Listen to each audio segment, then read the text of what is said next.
जिया कहानियाँ चैनल पर आप सभी का हार्दिक स्वागत है। दोस्तों, एक आईपीएस मैडम अपनी सरकारी गाड़ी में बैठकर एक 5 स्टार होटल पहुंचती है। वहां सभी लोग आईपीएस मैडम की तरफ देखने लगते हैं। आईपीएस मैडम होटल के अंदर आ जाती है और अंदर आने के बाद जो सभी वेटर खड़े हुए थे उनमें से एक वेटर के मैडम पैर छूने लगती है। तो वहाँ जितने भी लोग थे वो सभी हैरान रह जाते हैं और सोच में पड़ जाते हैं कि ये इतनी बड़ी आईपीएस ऑफिसर है और इस एक मामूली से वेटर के पैर क्यों छू रही है। दोस्तों, कौन थी वह आईपीएस ऑफिसर और क्या रिश्ता था उनका इस वेटर से?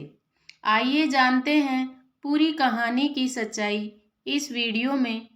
लेकिन वीडियो में आगे बढ़ने से पहले आप सभी से निवेदन है कि वीडियो को एक लाइक कर दीजिए और हमारे यूट्यूब चैनल को सब्सक्राइब कर लीजिए।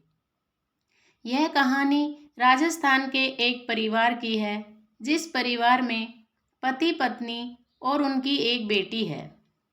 अमर सिंह मेहनत मजदूरी करता है और इसी मजदूरी के पैसों से अपने परिवार का पालन पोषण कर रहा था। लेकिन उनकी बच्ची जब 5 साल की थी तो अचानक से उसकी पत्नी की किसी बीमारी के कारण से मौत हो जाती है और पत्नी की मौत के बाद अब घर में बाप बेटी रह गए। अब अमर सिंह की फैमिली वाले और रिश्तेदार उसे समझाते हैं कि बेटा, तुम दूसरी शादी कर लो, अभी तुम्हारी बच्ची भी छोटी है, इसकी देखभाल कौन करेगा। लेकिन जब अमर सिंह अपनी 5 साल की बेटी की तरफ देखता है, उसके फ्यूचर के बारे में सोचता है, तो उन लोगों से साफ साफ मना कर देता है और कहता है कि मैं कभी दूसरी शादी नहीं करूँगा। अगर मैंने दूसरी शादी कर ली तो मेरी दूसरी पत्नी आएगी, वो पता नहीं कैसी होगी, मेरी बेटी के साथ कैसा व्यवहार रखे। इसके बाद अमर सिंह ही अपनी बेटी का पालन पोषण करने का फैसला कर लेता है और इसी तरह से मेहनत मजदूरी करके उसे पाल पोस कर बड़ा करने लगता है। उस बच्ची का नाम उन्होंने खुशबू रखा था और खुशबू अब स्कूल जाने लगी थी। अमर सिंह मजदूरी किया करता और अपनी बेटी का अच्छे से ख्याल रख रहा था और उसको पढ़ाई लिखाई में आगे बढ़ा रहा था। धीरे धीरे समय बीतता गया और समय बीतने के साथ साथ खुशबू भी अब 10वीं क्लास में आ गई थी। एक दिन अमर सिंह उससे कहता है कि बेटी, अगर तुम 10वीं कक्षा में अच्छे नंबर ले आई तो मैं तुम्हारी किसी भी एक इच्छा को पूरी कर दूंगा। वो गरीब लोग थे, तो अब इस बात को सुनने के बाद खुशबू बहुत खुश हो जाती है और कहती है कि क्या सच में पापा, आप मेरी इच्छा पूरी करोगे? तो अमर सिंह कहता है कि हाँ बेटी, जो तुम चाहोगी मैं वही कर दूंगा। उसके बाद उसकी बेटी कहती है कि पापा, अगर मैं 10वीं क्लास में अच्छे नंबरों से पास हो जाती हूँ तो आप मुझे किसी 5 स्टार होटल में पिज़्ज़ा खिला देना। मेरी सिर्फ यही एक इच्छा है कि मैं 5 स्टार होटल के अंदर बैठकर पिज़्ज़ा खाना चाहती हूँ। इसके बाद अमर सिंह अपनी बेटी से वादा कर देता है और खुशबू भी दिन रात मन लगाकर अपनी पढ़ाई करती है। तैयारी के साथ अपने बोर्ड के एग्जाम देती है तो खुशबू 10वीं क्लास में न केवल अच्छे नंबर प्राप्त किए बल्कि पूरे जिले में टॉप आई थी। अब यह बात जैसे ही अमर सिंह को पता चलती है कि उसकी बेटी पूरे जिले में टॉप आई है तो उसकी खुशी का कोई ठिकाना नहीं रहता। वो कहता है कि बेटी, अब मैं तुम्हारी इच्छा पूरी करना चाहता हूँ। उसके पिता ने काफ़ी दिनों से कुछ पैसे जोड़ रखे थे अपनी बेटी को 5 स्टार होटल में पिज़्ज़ा खिलाने के लिए। अगर वो ज़्यादा नंबर भी ना ला पाती तब भी वो उसे पिज़्ज़ा खिलाने लेकर जाने वाला था, लेकिन अब 2 गुना खुशी के साथ जा रहा था। इसके बाद अमर सिंह मजदूरी से छुट्टी लेकर तैयार होता है और अपनी बेटी से भी तैयार होने के लिए कहता है। फिर अपनी बेटी को लेकर वहाँ के सबसे बड़े 5 स्टार होटल में पहुँच जाता है। अमर सिंह के पास बहुत पुराने कपड़े थे जो उसने पहन रखे थे और उन्हीं कपड़ों को पहनकर वो 5 स्टार होटल के एक टेबल पर जाकर बैठ जाता है। अब वहाँ पर जो लोग खाना खा रहे थे वो उनकी तरफ अजीब तरह से देखने लगते हैं और कुछ कुछ बड़बड़ाने लगते हैं। तभी उनके पास एक वेटर आता है जिसका नाम रामू होता है। वेटर उनसे पूछता है कि जी सर, बताइए आपको क्या खाना है। उसके बाद अमर सिंह कहता है कि मेरी बेटी के लिए एक पिज़्ज़ा ले आओ। तो रामू उनसे पूछता है कि सर, आपके लिए क्या लेकर आऊं? लेकिन अमर सिंह कहता है कि मुझे कुछ नहीं खाना है, मैं केवल अपनी बेटी को पिज़्ज़ा खिलाने के लिए यहाँ आया हूँ, क्योंकि इसने अपनी इच्छा के तौर पर मुझसे बताया था कि अगर मैं 10वीं क्लास में अच्छे नंबर ले आती हूँ तो फिर आप मुझे 5 स्टार होटल में पिज़्ज़ा खिला देना। इसने आज 10वीं कक्षा में टॉप किया है तो मेरे पास सिर्फ उतने ही पैसे हैं कि मैं अपनी बेटी को पिज़्ज़ा खिला सकूं। उससे ज़्यादा मेरे पास पैसे नहीं हैं। आप सिर्फ मेरी बेटी के लिए पिज़्ज़ा ले आइए, यह खाएगी तो मुझे भी बहुत अच्छा लगेगा। अब इन बातों को रामू सुनता है तो एकदम से यह बातें उसके दिल पर लग जाती हैं। वह वहाँ से चला आता है और होटल के मालिक के पास पहुँचता है। उनसे कहता है कि मालिक, सामने जो टेबल पर वो गरीब आदमी अपनी बेटी के साथ बैठा हुआ है, उसकी बेटी ने 10वीं क्लास में जिले को टॉप किया है और इसी खुशी में वह अपनी बेटी को यहाँ पर पिज़्ज़ा खिलाने के लिए लाया है। लेकिन मैं चाहता हूँ कि वो आदमी भी अपनी बेटी के साथ बैठकर पिज़्ज़ा खाए, तो मैं उनको अपनी तरफ से पिज़्ज़ा खिलाना चाहता हूँ। लेकिन मेरे पास अभी तो पैसे नहीं हैं, मगर जब मेरी सैलरी आएगी तो आप उसमें से इनके पैसे काट लेना। यह बात सुनकर होटल का मालिक रामू से कहता है कि अरे भाई, सारी भलाई तुम ही लूटोगे, जरा हमें भी तो मौका दो। यह बात सुनकर रामू थोड़ा आश्चर्य में पड़ जाता है, लेकिन मालिक उससे कहता है कि रामू, ऐसा है, अगर इस बच्ची ने जिले को टॉप किया है तो ये हमारे लिए भी बड़े गौरव की बात है। ये हमारे जिले की, हमारे शहर की लड़की है, तो हम लोग आज इस खुशी के मौके को अच्छे से सेलिब्रेट करेंगे और यहाँ पर जितने भी लोग बैठे हुए हैं सभी को फ्री में खाना खिलाएंगे। ऐसा कहकर मालिक एक टेबल को अच्छी तरह से साफ करवाते हैं और एक वेटर को केक लाने के लिए भेज देते हैं। थोड़ी ही देर में केक आ जाता है और केक को उस टेबल पर रखकर अच्छे से डेकोरेट किया जाता है और होटल मालिक अब अमर सिंह और उसकी बेटी खुशबू के पास जाता है और उनको सम्मान के साथ वहाँ से उठाकर उस टेबल पर ले आता है जहाँ पर केक रखा हुआ था। उसके बाद होटल में अनाउंसमेंट किया जाता है कि यह हमारे शहर की लड़की है और इसने 10वीं क्लास में पूरे ज़िले को टॉप किया है। तो इसकी खुशी में आज यहाँ पर जितने भी लोग खाना खा रहे हैं उन सब के लिए खाना होटल मालिक की तरफ से फ्री है। ऐसा कहकर उस बेटी से केक कटवाया जाता है और उन्हें अच्छा अच्छा खाना खिलाया जाता है। अब यह देखकर अमर सिंह हैरान रह जाता है और परेशान भी हो रहा था, क्योंकि वो सोच रहा था कि कहीं ऐसा तो नहीं है कि होटल मालिक बाद में उससे पैसे मांगने लगे, क्योंकि उसके पास केवल इतने ही पैसे थे कि वो अपनी बेटी को एक पिज़्ज़ा खिला सके। तो वह वेटर से कहने लगता है कि अरे भाई, इतने पैसे मेरे पास नहीं हैं और देखो मैं कुछ भी नहीं खाऊंगा। लेकिन वेटर उन्हें बताता है कि जो होटल के मालिक हैं उन्हें मैंने इस बात के बारे में बताया था और उन्होंने यह सब कुछ अरेंजमेंट करवाया है और कहा है कि अगर हमारे शहर की बेटी ने ज़िले को टॉप किया है तो उनकी तरफ से ये पार्टी बनती है। इसके बाद होटल मालिक भी वहाँ पर आ जाता है और वह पूरी बात अमर सिंह को बता देता है। इस बात को सुनने के बाद अमर सिंह की आंखों में आंसू आ जाते हैं और वह होटल मालिक के सामने हाथ जोड़कर फूट फूट कर रोने लगता है, क्योंकि दोस्तों अमर सिंह ने कभी भी नहीं सोचा था कि उसकी बेटी के लिए इतना कुछ किया जाएगा, वो भी एक 5 स्टार होटल के मालिक के जरिए। वो तो बहुत गरीब लोग थे, क्योंकि अक्सर सुना जाता है कि जो अमीर लोग होते हैं उनके अंदर दया भावना नहीं होती है, और यही बात अमर सिंह सोच रहा था। लेकिन आज उसकी ये सोच बिल्कुल गलत साबित हो गई थी। अब अमर सिंह अपनी बेटी के साथ वहां पर खाना खाता है और होटल मालिक अपनी तरफ से ढेर सारी मिठाइयाँ उन्हें देता है और कहता है कि बिटिया ने टॉप किया है, तो इन मिठाइयों को जाकर अपने मोहल्ले में बांट देना, ताकि सभी लोगों को पता चले कि उनके मोहल्ले की लड़की ने कितना बड़ा काम किया है। अब यह देखकर खुशबू के ऊपर बहुत ही गहरा प्रभाव पड़ता है।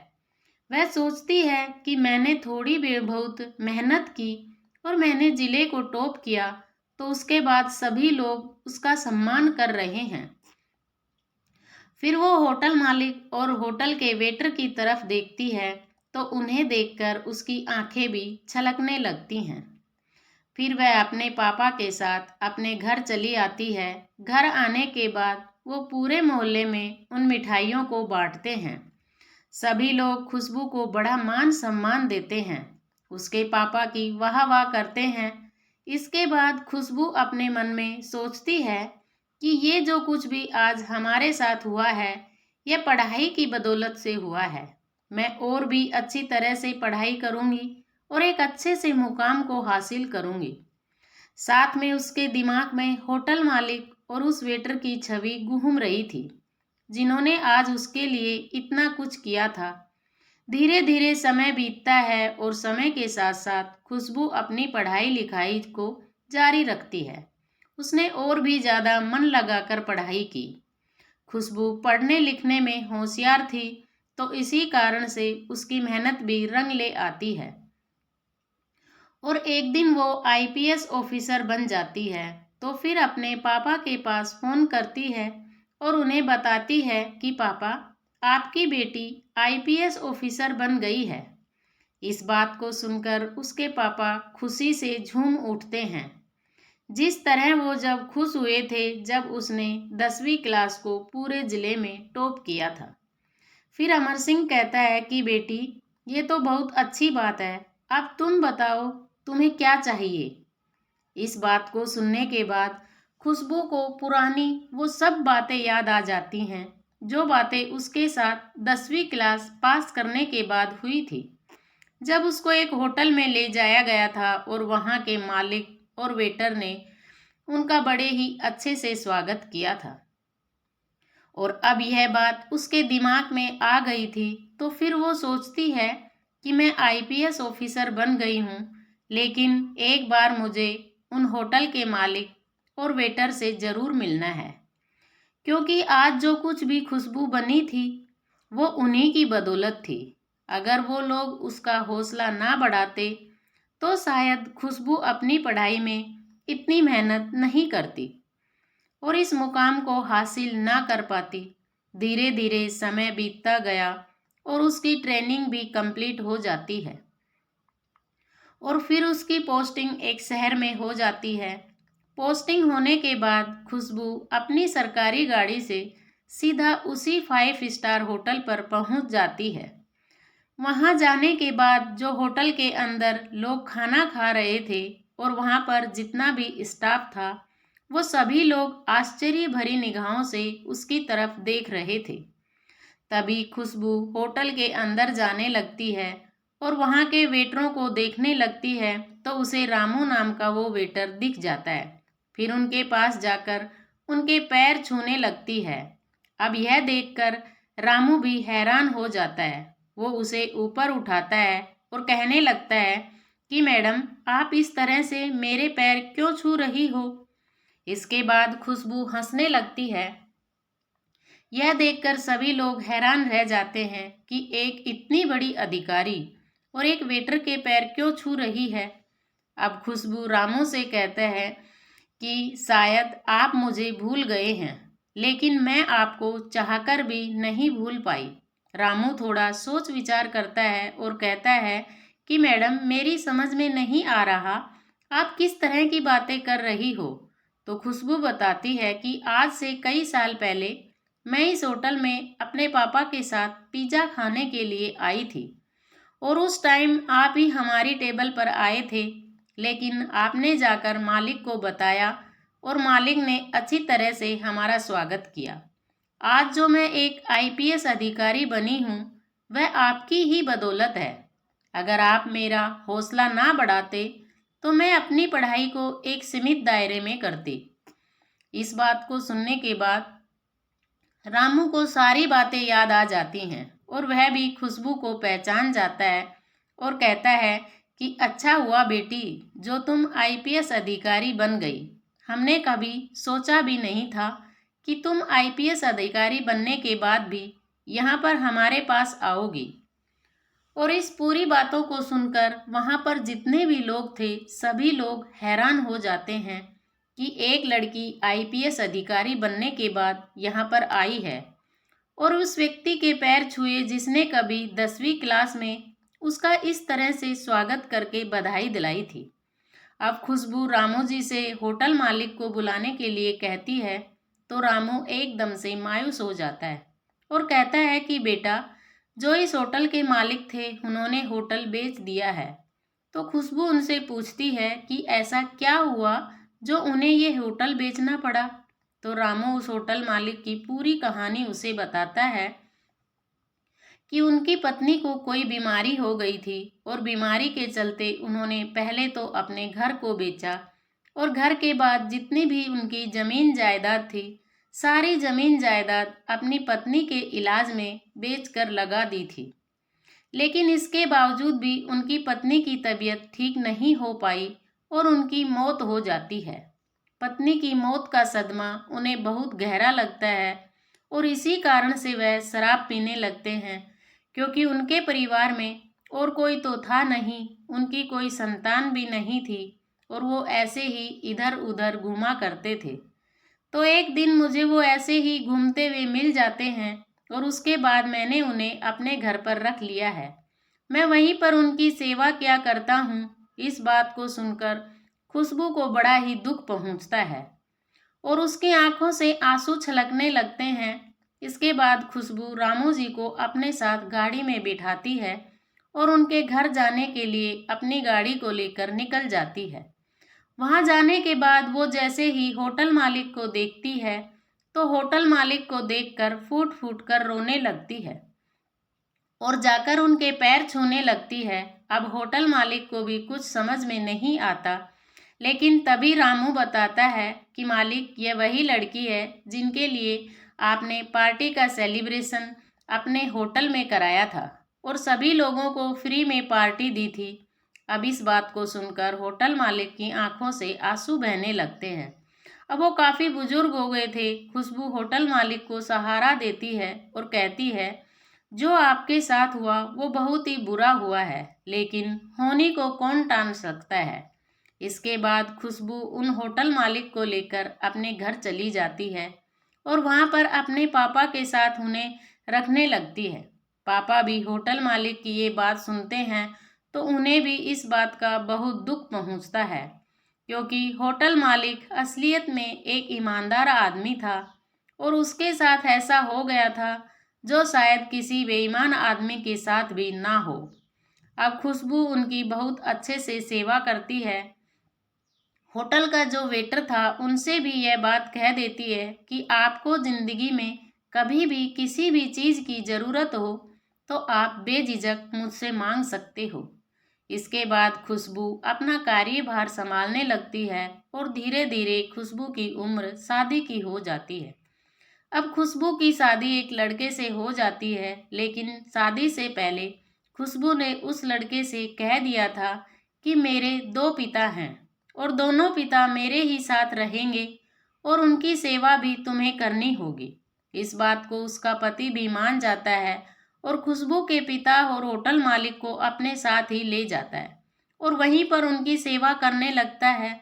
जब खुशबू के पति को यह बात पता चलती है कि ये दूसरा पिता किस वजह से इनके साथ है, तो उसके बाद खुशबू का पति भी उनका और भी ज़्यादा मान सम्मान करने लगता है और उनको बहुत ही ज़्यादा तवज्जो दिया करता है।